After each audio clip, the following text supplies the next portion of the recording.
Come in. So welcome to Star Trek is Broken, right? Or why is it broken? Well, right off the bat, I'm not going to tell you and pretend to say every reason we'll go over now, but these are basically what I get from my subscribers on my YouTube channel. This is basically what, feedback and complaints, and I agree with most of them. So when I see a, comment reply in a video, they will say, bing, bing, bing, like bullet point, bullet point. These are mostly their problems and issues with a new Trek, with PB Trek, whatever you want to call it. Get right. It started, of course. Let's begin at the beginning. The prequels, right? Because that's what a prequel is. Okay. Begin at the beginning, a prequel. Now, we know basically prequels are just not that popular.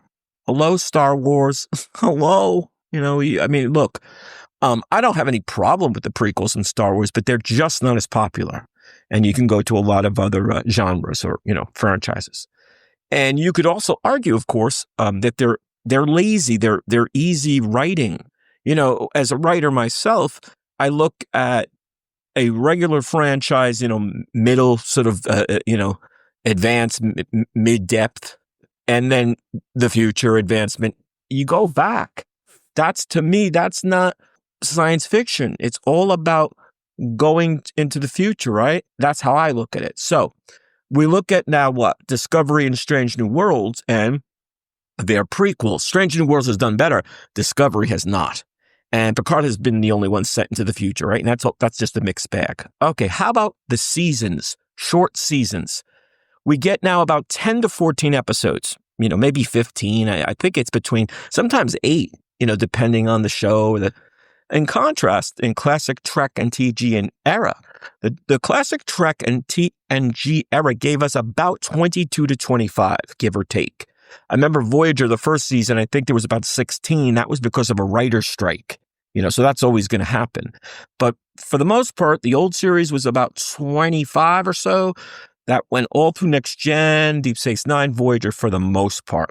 And then you had Enterprise with UPN. And, your mileage may vary. The number could vary, but it was at least a good 22 episodes a season. Now you got 10 to 14. What can you do with that? That's pretty much half. That's less than half or half. So you tell me. I don't know. All right. How about a standalone show? A show by itself, sort of one story, not connected to any other arc or serialized. So standalone versus serialized. Now, we did get that in DS9. Next Gen, even the old series Voyager, they all had sort of arcs, maybe 2, 3 episodes, maybe more. But for the most part, it was standalone. And then Deep Space Nine upped the ante, became the Dominion War, sure. But they even still had Explorer shows or standalone shows. Now, many fans won't watch a serialized show.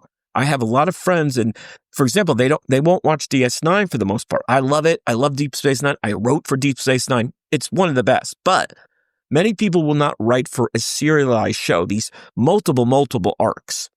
So I think the best bet is trying to do both, right? You do like Deep Space Nine and even Next Gen. They did serialized arcs, but they also had standalone and, independent shows. You got both. Best of both worlds. Right?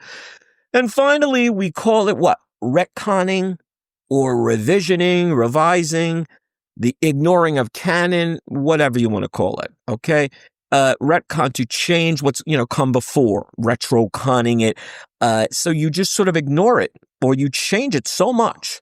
You change these characters that we love so much, right? You're running the risk of alienating or even just enraging fans. I've got friends who just, as soon as they heard that Spock has this sister out of the blue, even with Sybok, with Star Trek V, the future film, people were like, huh?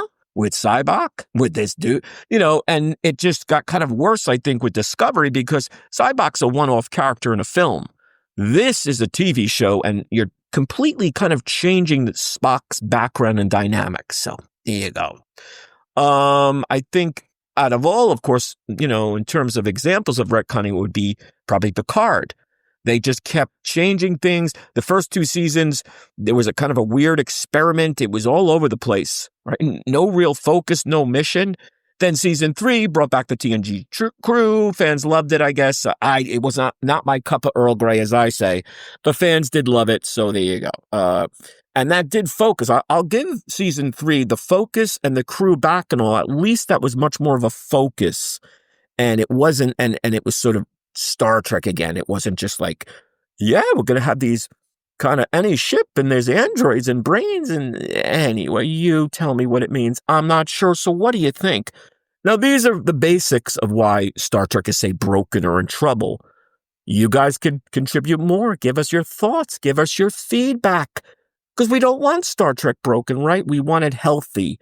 And we'll see, now Starfleet Academy's coming, which most people don't have any sort of excitement for. But who knows? Maybe we'll take a look, right? I hope you're enjoying. Hope you're subscribing. See you soon.